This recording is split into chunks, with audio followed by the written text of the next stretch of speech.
The other corner. Funny how it all comes full circle. These two teams played week 1. These two teams play in the final game of Super Wildcard Weekend. We're going live now on Bucs Cam. Joining us at One Buck Place, Bucs defensive lineman Akiem Hicks. Akiem, great to see you. How are you? I'm doing good, man. Good to see you too. Good to see you. How does it feel to have to wait the entire weekend to play Monday night? I mean, it's Super Wildcard Weekend, but you're watching a lot of football this weekend. Yeah, definitely. I mean, I guess for us, you know, we had the battle to get in the first place, you know, for some of the situations that we put ourselves in early in the season. So I think that coming into that last game and having that solidified, although you want to know who you're about to play, you got to live in that moment and appreciate the fact that you're going to get the chance to play in this tournament. Hey, everyone's happy that they're in. Obviously, despite the record, despite the 8-9, you guys are still division champions, back-to-back division champions for the first time in franchise history. And as mentioned, you get a team that you have seen before. What is the key, Akiem, to stopping this Cowboys run game? Oh man, it's a tough run game. You got Zeke back there, and he's toting that thing like he has since he came in the league. So you just got to put your hard hat on and play good, tough, strong ball against this offensive line, who's highly rated. Very good offensive line, clearly. You and Vita Vea, kind of a tag team there, stopping the run game. Does Tony Pollard give them, Akiem, a dimension that is more difficult to prepare for with his ability as a pass catcher as well on the outside? Yeah, no question. We got a good dose of his highlights today during our film sessions, and watching how he gets out there in space and makes people move, his agility, his quickness. He's a dynamic running back. You just got to be able to play those guys. They're sprinkled throughout the league. Akiem, what do you see on tape right now from Dak? Everyone likes to point to the interceptions. What do you see? I've always been a fan of Dak. I think he plays really good ball. I think he controls the offense. I think he plays his position, you know, up against the top echelon of the league. I just feel that, you know, any Sunday you got to go out there and play a dynamic quarterback. You got to bring your stuff. You know, you got to be prepared to play against him and his feet, to stop him when he's throwing the ball. He's a well-rounded quarterback, and you just got to be prepared for it. Akiem, what about you personally? Got a sack last week, right? So you personally heading into the postseason here with a little momentum? Oh, definitely, man. My juice is always high. I think it's one of the things that I do well. You know, I'm always excited to play football. Akiem, is the juice high, though, in Tampa? Like, when you're walking around town, how collectively does the town feel about this team? Oh, man, you know, so this being my first year here, I've really gotten to experience some of the culture that they've been able to build here in the last few years.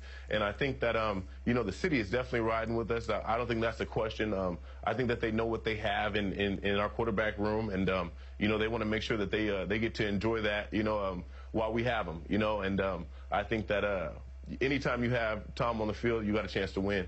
So I think as a culture and as a city, everybody's rallying behind us. Yeah, he's never lost to the Cowboys. I'm sure you've heard that one as well. 7-0 in his career against the Dallas Cowboys, the most successful quarterback ever in NFL history against that franchise. Akiem Hicks live at One Buck Place Monday night against the Cowboys. Akiem, thanks for joining us. Good luck.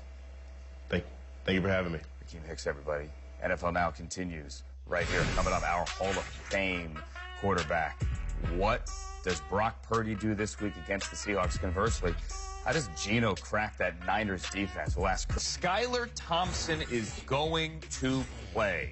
Skylar Thompson, rookie on the road in Buffalo. Kurt Warner against the Bills. How does that change what Miami has got to do to somehow pull this off? Well, and I'm not sure it changes a whole lot. I mean, obviously, you know, you got to look to the defense. And I felt coming into this game, even when you watch the first two matchups against these two teams, that it's really about the defense. The defense has to step up and make some big plays. In that first game, when Miami got the win, they got a big sack fumble inside the 10-yard line, set them up for their first touchdown, and that's the kind of stuff that it's going to take. I don't believe you can expect Skylar Thompson to go out there and make big play after big play, although he's going to have to make some. In both games, again, the Miami offense had to make big plays to stay in those games, but this is going to fall on the defense to come after them, and when they blitz, to have to get home and create some negative plays for the Bills. Okay, create some negative plays and hopefully find a way to stay close in that game as they have in both these other games. These two teams have split, obviously, with the road team, rather the home team, winning each. Let's get back to the Lamar Jackson thing. We're talking off the air earlier, Kurt, Brian Boldinger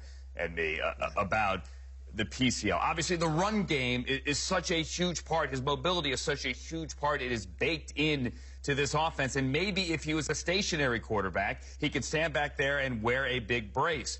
But that's not him. And so if he's out there and he's immobile, Kurt, you have to fundamentally change the offense. And so now you're trying to win with Tyler Huntley, and that is a massive challenge for them. Well, because it is twofold. I mean, first and foremost, that you don't have Lamar Jackson. And Lamar Jackson is the difference maker in any and every game. But you mentioned it. This offense is built a certain way. And so not only do you not have Lamar Jackson, but you don't have the ability to adjust your offense to become something different. You don't have the personnel. And so where you might have some success spreading a team out or doing something different to play more to the strengths of a Tyler Huntley, you can't do that either because you have this offense built one particular way around that one particular guy. And so such an unfortunate situation for the Baltimore Ravens because I think they have a really, really good football team. Their defense is really good. Will keep them in a lot of games. If they're running the football well, they have a chance to beat anybody in the AFC. But I just don't know if they're going to be able to do that with Tyler Huntley because their offense does have to change so much, and they're not built to do a lot of things differently. No, they're not. This is what they are. This is how they've been built. This is why they have been successful.